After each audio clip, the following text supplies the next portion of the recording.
al licenciado Velázquez, quien por funciones de carácter oficial pues, se encuentra en un tema que le imposibilita poder estar acá con ustedes. Sin embargo, es importante transmitirles un mensaje de parte de él inicialmente, indicando que, pues, con el tema de revisión de examen, si aún están pendientes de ingresar sus notas, pueden comunicarse, por favor, con nuestro auxiliar, con el licenciado Omar Orrego, por si hay algún tema que no aparece alguna nota. La próxima semana, que ya hay clase presencial, el licenciado estará solventando cualquier duda al respecto. Y por otro lado, si se han programado revisiones, también la próxima semana, que ya hay clases presenciales, pues estará hablando acerca del tema. Entonces, es importante que todos sepan esta información para que estén preparados la próxima semana. Por otro lado, también comentarles hace un momento de coordinación de semestre, se acaban de comunicar con todos los docentes y nos informan que la noche de mañana vamos a tener clases normales. Entonces, ustedes tienen también clase programada en esta sección, entonces tomen en cuenta que la próxima clase va a estar activa derivado a que no hay descanso por parte de la facultad, por lo menos el día viernes. Ignoro qué suceda el día lunes, pero quisiera que todos tomen nota para que puedan conectarse mañana. Así que vamos a iniciar según instrucciones del Julio Velázquez. Él nos comenta que están por dar inicio precisamente a esta unidad del programa que resulta muy importante, en la cual vamos a empezar a hablar acerca de la sociedad. Y naturalmente es un concepto que se vincula con la sociología. Yo les pediría, por favor, que si estamos recibiendo clase, ya sea en un ordenador formal, ¿verdad? O en una tableta o en un celular, sea cual sea el medio en el cual estemos nosotros recibiendo clase, por favor, suplicarles puedan tomar capturas de pantalla, fotografías de la presentación, que de alguna forma pues, les puede servir como un apoyo para el momento de su evaluación. Entonces, hablar de la sociedad, inicialmente, pues pudiéramos de un solo dar un concepto y pasar al otro punto, ¿verdad? Pero debemos entender esta figura que aparentemente solo es social, pero que tiene fuertes incidencias y fuertes repercusiones a nivel, yo diría, legal o jurídico, ¿verdad?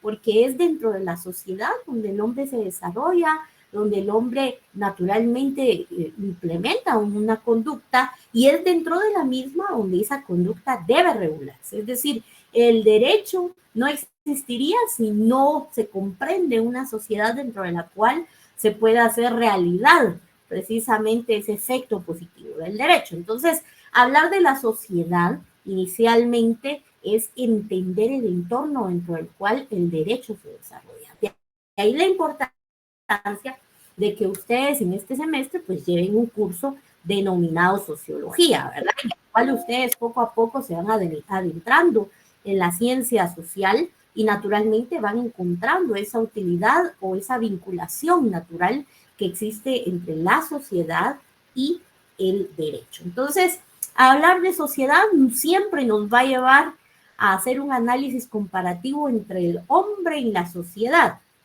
Y lo conversaba yo con alumnos de otra sección cuando nos preguntamos por qué vamos a hablar del hombre, ¿verdad? Y hoy en día, cuando hablamos de la palabra hombre, pues a veces ya con tanto movimiento ideológico se piensa que estamos marginando. Pero vean, recordemos que nuestro programa y el desarrollo de este curso es un enfoque, o lleva implícito un enfoque, pues muy científico, ¿sí? Y hay ciertos términos que en la ciencia pues siguen vigentes y debemos nosotros apegarnos a ellos. Entonces, en ciencia, cuando hablamos del término hombre, como ustedes lo ven acá, ¿verdad? Y prefiero yo citar a la Real Academia Española para ver qué nos dice, qué entiende por el significado de hombre. Y vean qué importante, porque nos dice que hablar del hombre es hablar de un ser, ¿verdad? De un ser animado, pero vean, yo siempre hago énfasis en esta parte. Un ser animado, pero racional. indistintamente, ¿verdad? Acá lo dice la definición, puede ser varón o puede ser mujer, es decir, el género en ese momento no importa. Cuando hablamos del hombre, siempre vamos a hacer referencia al ser humano, vamos a hacer referencia a ese ser que si bien tiene vida, también es racional. Y precisamente esta característica, la racionalidad, es la que nos hace diferentes a cualquier otro ser vivo, porque seres vivos pueden haber, por ejemplo, desde el punto de vista bacteriológico, ¿verdad? O desde un punto de vista un poco más de la flora o de la fauna, ¿verdad? Los animalitos son seres vivos, las plantas son seres vivos que tienen naturalmente una vida distinta a la nuestra, pero al fin de cuentas seres vivos. Pero solamente el hombre, es decir, solamente el ser humano, pues tiene esa facultad, tiene esa virtud, pudiéramos decir, de ejercer el raciocinio, de pensar, de razonar y en virtud de ello de dominarse a sí mismo. Ese ha sido el mayor alcance y es la lucha diaria de todo ser humano, ¿verdad? Dominar sus instintos, dominar sus impulsos, dominar hasta cierto punto su propia inteligencia. Y ahora lo vamos a ver en un momentito cómo es que tenemos, por ejemplo, hablar del hombre y si nos vamos en una retrospectiva, pues nos hace una fuerte referencia a la historia, por ejemplo, científica que Darwin en su momento hacía acerca del hombre. Y ustedes saben que el nombre científico del hombre, desde la teoría de Darwin, pues hace referencia al Homo sapiens, ¿verdad? Precisamente a ese nombre que se le otorga a la raza humana y que de alguna forma constituye algún tipo de especie particular de animal. En ese momento todavía el hombre era considerado como un animal. Animal porque naturalmente el Homo sapiens es ese hombre primitivo, ¿verdad? Ese hombre que está descubriendo en términos científicos la capacidad de raciocinio que tiene, la capacidad precisamente de forjar hábitos y de dominarse a sí mismo, y tiene que pasar por un proceso que la ciencia denomina como un proceso llamado hominización.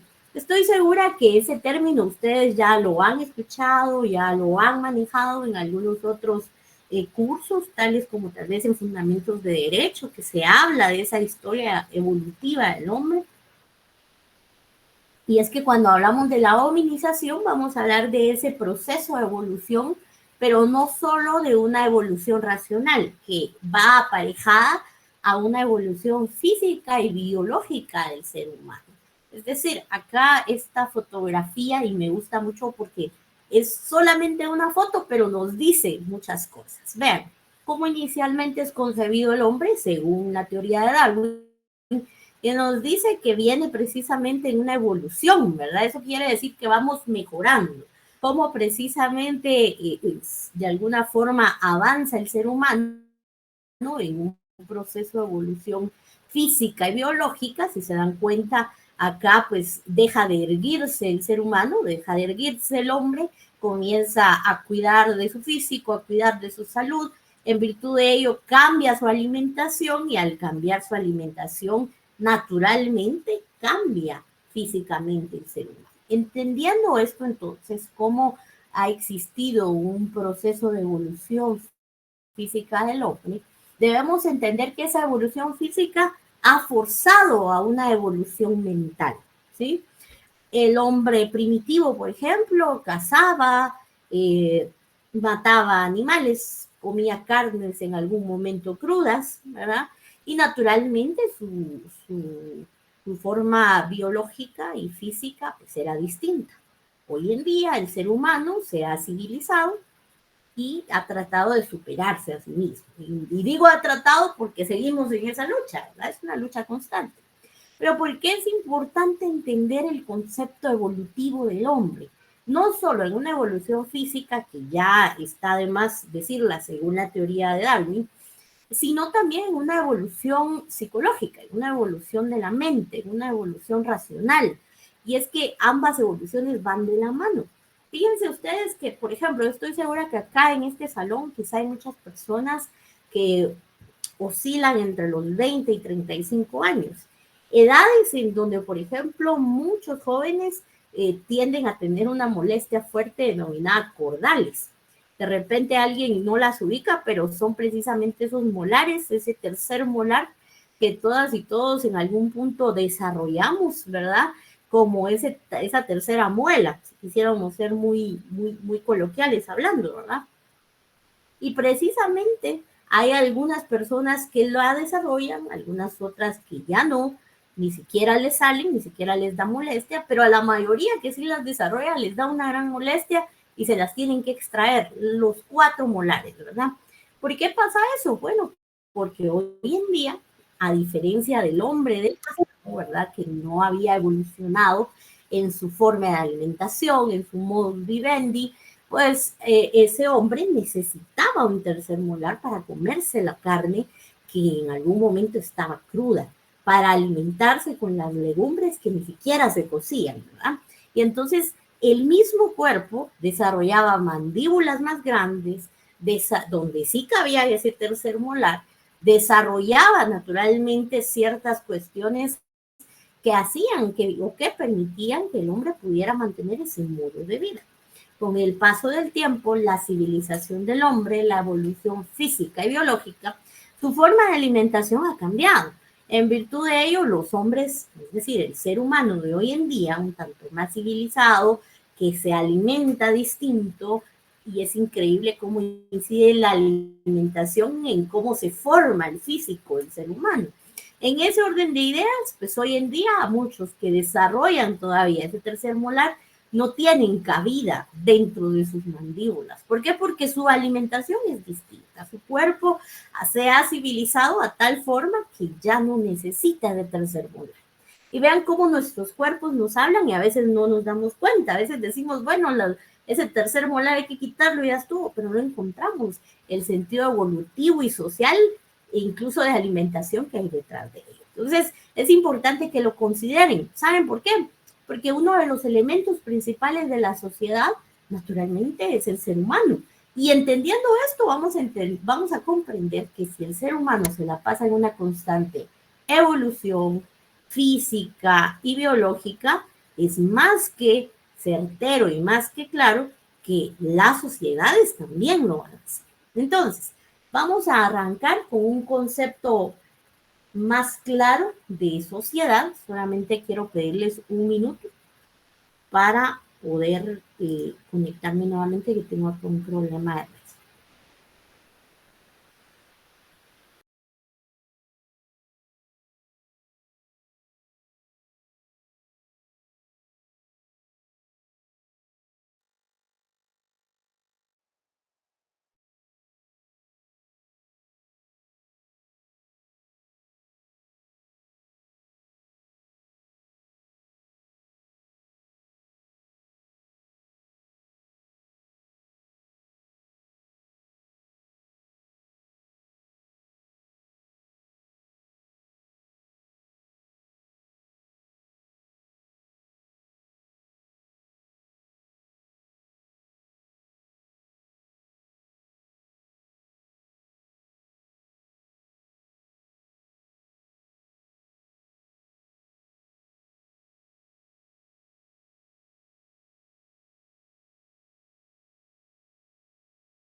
Muy bien.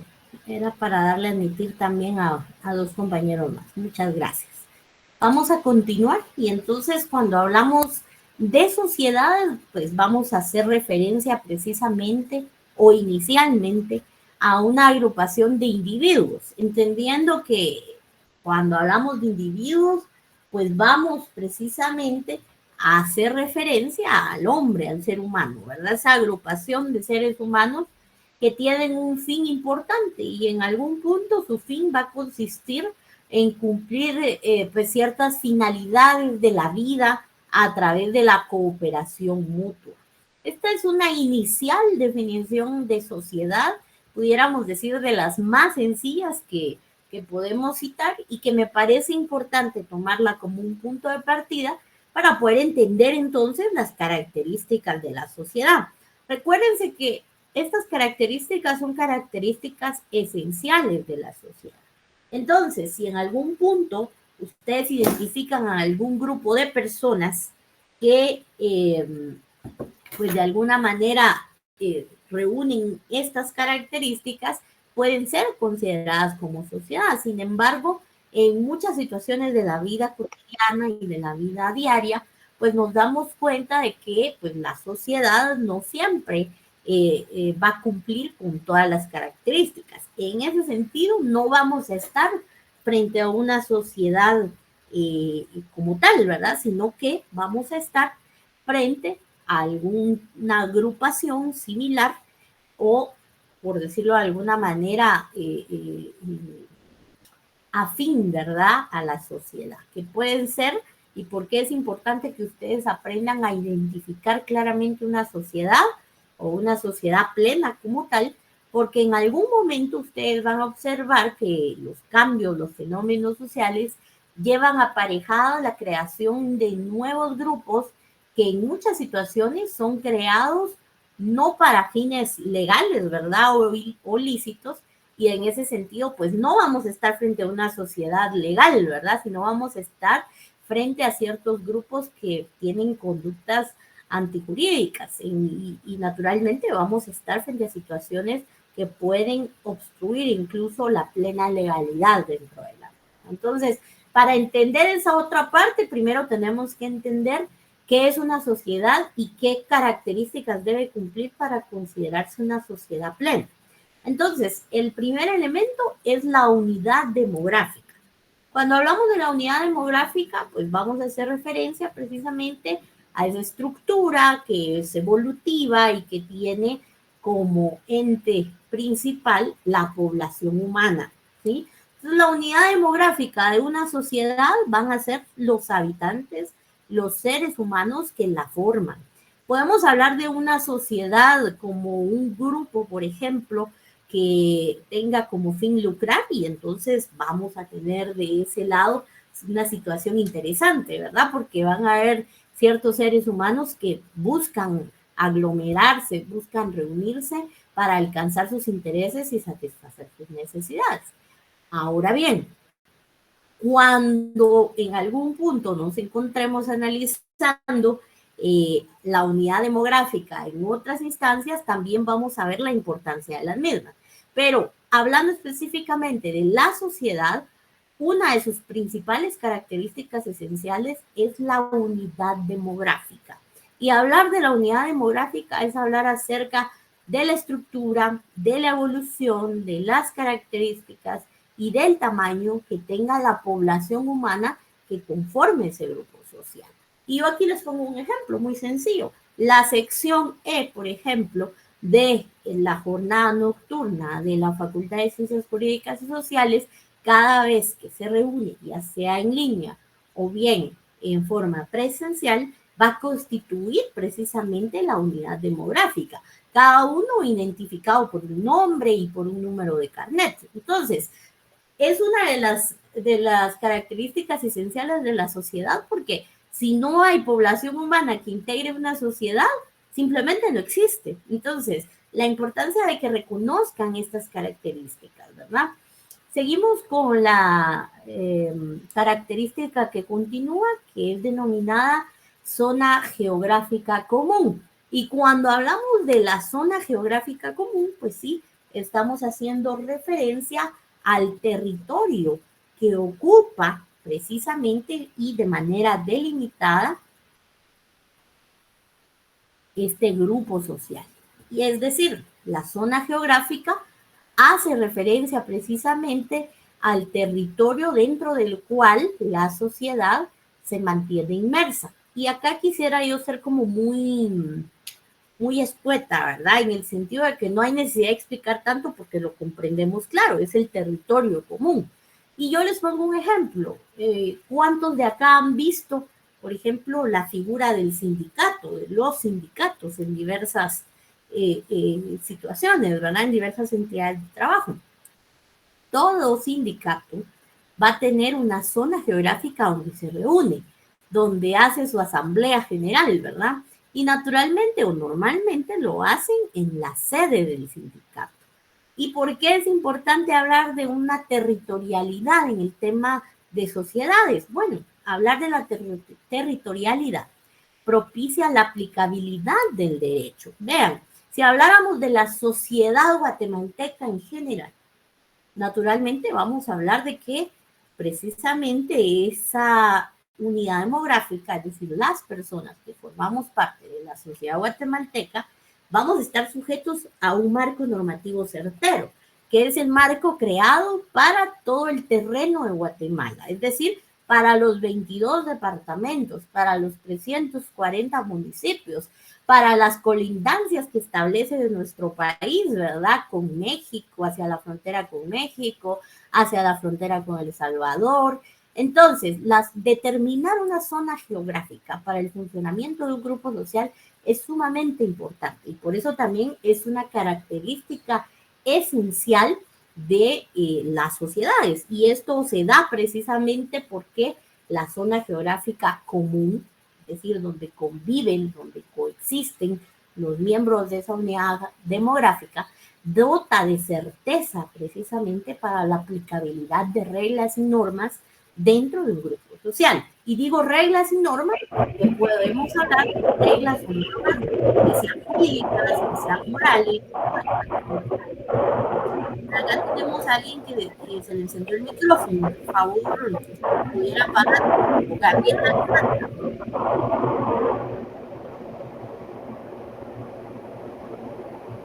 Si alguien conoce a Gabriela Alejandra, por favor.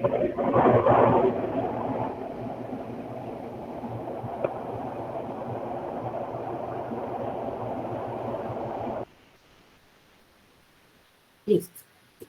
Estamos. Muy bien, vamos a continuar entonces. La siguiente característica de la sociedad es la función social.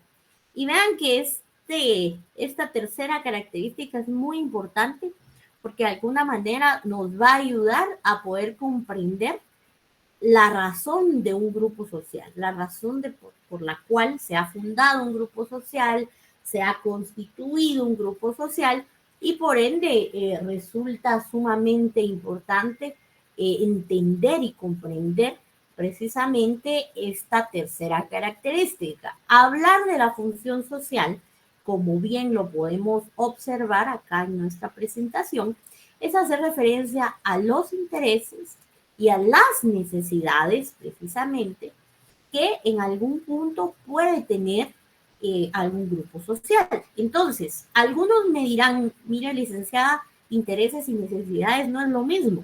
Entonces, vamos a abrir un espacio de participación porque creo que es importante hacer énfasis en estos dos términos que nos pueden ayudar a entender cómo funcionan los grupos sociales. Entonces, me gustaría ver quién, solo que levante el icono de mano y tome la palabra, nos puede dar una definición o nos puede indicar qué piensa cuando escucha el término intereses.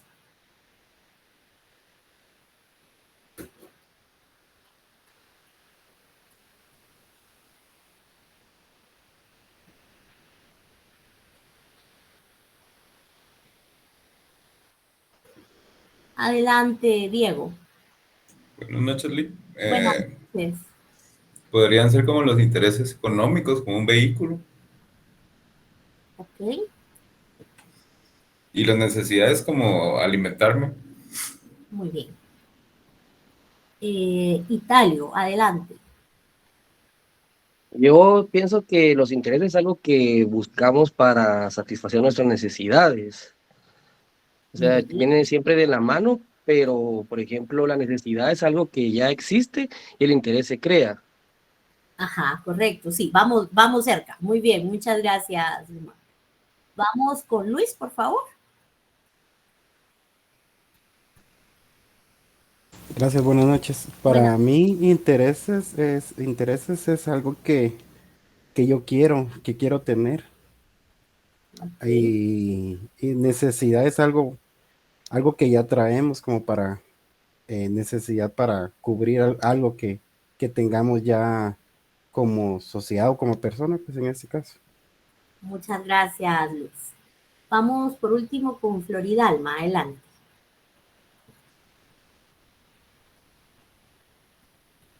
Gracias, Lick. Para mí, intereses son las necesidades pues, que tenemos, casi similar a lo que los compañeros han dicho, ¿verdad?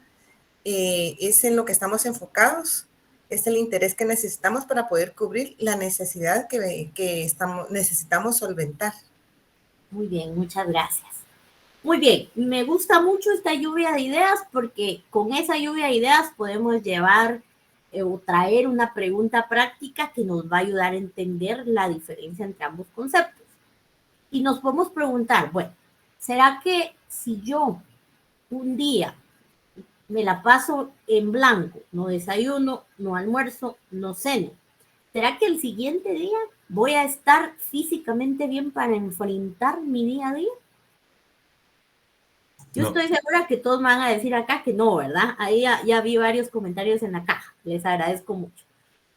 Claramente nos damos cuenta que no, que ahí existe una necesidad. Es decir, hay un requerimiento obligatorio y que debo cumplirlo, indistintamente del medio, ¿verdad? Pero también existen los intereses. Recordemos que estamos en el ámbito social, ¿verdad? No estamos en el ámbito económico. Entonces, cuando hablo de intereses, puedo preguntarme, bueno, ¿será que si no me compro el nuevo iPhone 14, voy a estar lista para enfrentar mi día a día mañana? Estoy segura que todos van a decir sí, a menos que mi trabajo dependa de eso, ¿verdad? Pero ahí todos van a decir que sí. Y bueno, acá tomo y extraigo algunas palabras de esa buena lluvia de ideas que hubo hace un momento. Bien, hablar de intereses precisamente es hablar de situaciones voluntarias que son creadas por el ser humano para mejorar una condición existente. Es decir, un interés propio puede ser quizá letrarme en algún área de la ciencia, ¿verdad? Y precisamente es venir a la universidad, es un interés, ¿verdad? Porque ustedes quieren algún día letrarse en las ciencias jurídicas y sociales y ejercerlas y aplicarlas, pero las necesidades son requerimientos básicos y esenciales que de alguna forma el ser humano lleva implícitos para poder desarrollar plenamente su vida. Entonces, vean la diferencia, porque en tanto en la necesidad hay un vínculo obligatorio que sí o sí tenemos que ver cómo la satisfacemos, a los intereses, porque los intereses son situaciones accesorias, ¿verdad? Y son vínculos voluntarios. Usted decide si mejora su nivel de vida letrándose en las ciencias jurídicas y sociales o si desea mantener un nivel de vida distinto y quizá incluso elevarlo, pero a través de otra situación, ¿verdad? Entonces, la gran diferencia consiste en que el interés es voluntario, ¿verdad? Usted tiene un interés, usted quiere mejorar, pero es propio del ser humano. Vean cómo es esto, porque entendiendo la calidad evolutiva que hemos tenido desde la teoría de Darwin, nos damos cuenta que el ser humano no ha cambiado tanto, que sigue buscando ser mejor. Y ahí es entonces donde nacen los intereses, a diferencia de las necesidades, que es cubrir situaciones básicas del ser humano. Entonces, mientras que las necesidades son obligatorias, los intereses son relativos y son voluntarios. ¿Por qué es importante hablar de esto? Bueno, porque la función social de cada grupo o entorno social Pues depende en muchas situaciones de precisamente esos dos elementos. Vamos a encontrar núcleos o grupos sociales que se incorporan o que surgen derivado de una necesidad. Es decir, derivado de que yo requiero lo que ese grupo busca para poder sobrevivir, para poder salir adelante. Y algunos me dirán, bueno, sí, quizá podemos hablar de los grupos sociales religiosos, ¿verdad? O de cualquier culto, que llenan el espíritu del ser humano indistintamente de su creencia y que eso hace que vivan en paz, que vivan tranquilos, que eviten noches de insomnio, ¿verdad? Entonces, ese grupo se aglomera, se conglomera, se reúne y constituye sociedad voluntariamente en virtud de una necesidad, es decir, de alcanzar precisamente ese fruto espiritual que están buscando. Cosa distinta, por ejemplo, si hablamos del tema de interés. Vamos a encontrar grupos sociales, quizá como este. Hoy en día, pues somos una sección constituida dentro de una universidad que lo que buscamos es satisfacer un interés. Ustedes letrarse en las ciencias jurídicas y sociales para poder agotar un pensum y mi persona aportarles a ustedes, porque yo ya estoy en la fase de aplicación. Entonces, si nos damos cuenta, hay intereses, hay necesidades, que son los grandes indicadores que hacen que ciertos grupos sociales comulguen, que se reúnan. Vean, si yo me reúno en una convención de chef, por ejemplo, de estudiantes de chef, naturalmente voy a encontrar personas muy exitosas, muy dinámicas, muy interesadas en la temática de la cocina. Pero si yo voy a ese grupo, tal vez por ser mujer me voy a interesar un poquito más. Pero si yo invito, por ejemplo, a cualquiera de los caballeros que participó en el diálogo hace un momento, quizá algunos van a decir, miren, no, yo ya me aburrí, yo ya me voy, ¿verdad? Pues en primer lugar porque nuestra cultura es así. Y en segundo lugar porque naturalmente no son nuestras habilidades, ¿verdad? Estoy segura que si invertimos el ejemplo y traemos a los 15 estudiantes de cocina a este salón virtual, tal vez ya se quedaron dormidos, ¿verdad? Porque ellos son de la práctica, ellos viven al calor de la adrenalina de la cocina. A una carrera que requiere más concentración, estar sentado, tomarse su tiempo, horas de lectura y naturalmente ellos van a aburrirse, ¿verdad? Porque lo de ellos es la acción, es el campo técnico y lo de ustedes es el campo de las letras. Entonces, ¿por qué quiero hablar de eso? Porque usted nunca va a ver comulgar a grupos sociales que no compartan una función social, es decir, que no compartan un interés o que no compartan una necesidad, que sea el objetivo, que sea la visión y la misión precisamente de ese grupo social.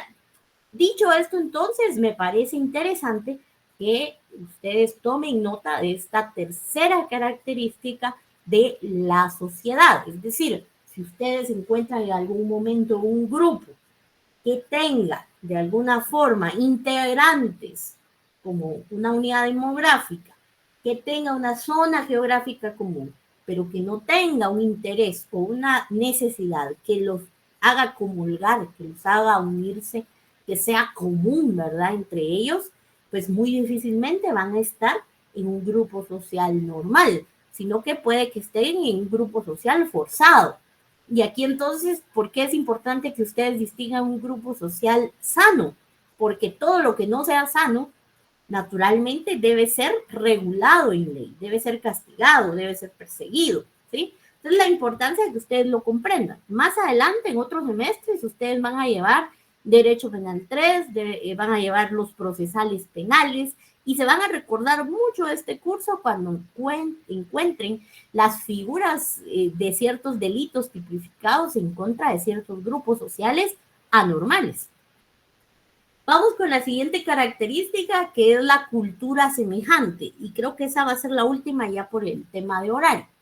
Cuando hablamos de cultura semejante, pues vamos a hablar precisamente de esa forma de vida, de esa serie de principios que se comparten en un grupo, pero vean, no solo vamos a hablar de la cultura, que es el modo de vida, sino que también vamos a hablar de que esa cultura debe ser semejante. Y vean que no estoy diciendo igual, estoy diciendo semejante. Y entonces aquí me gustaría dividir, ¿verdad?, esta característica. Cuando hablamos de cultura, algunos me dicen, mira, Eric, hablar de cultura es hablar de tradiciones. Sí, las tradiciones están inmersas, ¿verdad? Pero hablar de cultura como tal no solo es hablar de tradiciones, es hablar de un modo de vida, de ciertos principios que rigen la forma de vivir del ser humano en sociedad. Vean, para quienes tienen la oportunidad quizá de dialogar con algún familiar del exterior o han tenido la oportunidad de viajar a Estados Unidos, por ejemplo, podemos darnos cuenta que somos culturas distintas. Somos seres humanos, ¿verdad? En el reconocimiento de nuestros derechos inherentes, ¿verdad? Tenemos una zona demográfica, una zona geográfica bien definida, cada uno en su país, pero vamos a encontrar modos de vida distintos. Fíjense que platicaba yo con alguien y me decía, mira qué bonito regresar a Guatemala, sentarme a cenar con mi familia y contarnos el día. Y yo, para mí eso es normal, pues. Me dice, mira, estuve tanto tiempo en tal país, X país, en donde la hija trabajaba de tal hora a tal hora. La mamá hacía turnos nocturnos. El papá se pasaba comprando una hamburguesa. Y yo, que era la visita, siempre comía solo, ¿verdad? Y vean que traigo este ejemplo a colación y algo tan coloquial, algo tan normal como es compartir una comida nocturna, ¿verdad? Porque en nuestro país, por ejemplo, hay ciertas cuestiones culturales que se respetan. Hay muchas familias que respetan la hora de los alimentos como una hora familiar, como una hora para convivir en familia, y lo vemos desde nuestras líneas o formas de trabajo, ¿verdad? Por eso en Guatemala hay una gran hora pico, porque todo mundo en el sistema laboral guatemalteco tiene un horario de salida, pues a diferencia de otros países más industrializados, un horario pues admisible moralmente hablando, ¿verdad? Naturalmente en Guatemala ya hay industrias que trabajan 24/7, pero es muy poco, a diferencia de otros países que están sumamente industrializados y que hoy en día pues el tema de la unidad familiar no es tan importante, como aún en nuestro país y en Centroamérica lo es. Entonces, hablar de cultura es hablar de un modo de vida. Entonces, los grupos sociales regulares o normales siempre van a tener un modo de vida semejante. Semejante no quiere decir igual, ¿verdad? Porque igual realmente no vamos a encontrar nada. Pero cuando hablamos de la semejanza, hablamos de puntos de encuentro en ese modo de vida. Bien, quizá yo no soy de las personas que cena todos los días en familia, pero sí tengo un punto de encuentro en común, por ejemplo, con los integrantes de mi familia en buscar las formas de convivir. Entonces, hablar de cultura semejante es que ciertos principios comulguen con los demás integrantes de ese grupo social. Y tal vez yo vuelvo a traer a colación un ejemplo dentro de este salón virtual. Hay algo acá que todos tenemos en común, ¿verdad? Aquí hay una cultura semejante sobre un tema, que es conectarse a clase. Algunos lo hacen muy puntualmente cuando se les pega el link o cuando se activa el link, ¿verdad? Incluso desde 10, 15 minutos antes ya están conectados. Algunos otros se acaban de conectar hace unos minutos, pero nuestra cultura semejante precisamente es: tengo esa obligación. Tenemos o comulgamos en que tenemos la responsabilidad de conectarnos a nuestro salón para recibir lo que alcance de clases. Pero hay un principio que comulga, ¿verdad? Que es el principio de la responsabilidad. Claro, algunos lo podrán hacer temprano porque tienen las facilidades, y algunos otros quizá acaban de salir del trabajo y lo primero que hacen es conectarse, ¿verdad? Entonces, hablar de cultura semejante es hablar de un modo de vida similar, no igual, pero sí que comulga, que tiene en común ciertos puntos, ciertos principios, y que hacen que la convivencia en ese grupo social sea plena. Muy bien, Por temas de horario, para que puedan cambiarse a su siguiente salón virtual, voy a finalizar la clase en este momento. Y por favor, si alguien tiene preguntas o dudas, puede levantar la mano con el icono y con mucho gusto vamos evacuando. Si alguien no tiene dudas, con toda tranquilidad puede desconectarse. Buenas noches, Lick, gracias. Buenas noches, Floridalma. Gracias, Lick. Buenas noches. Muy buenas noches a todos. Descansen. Muchísimas gracias, Lick. Le agradecemos mucho. Gracias, Lick. Feliz noche. Gracias. Muchas gracias, licenciada. Feliz noche. Buenas noches.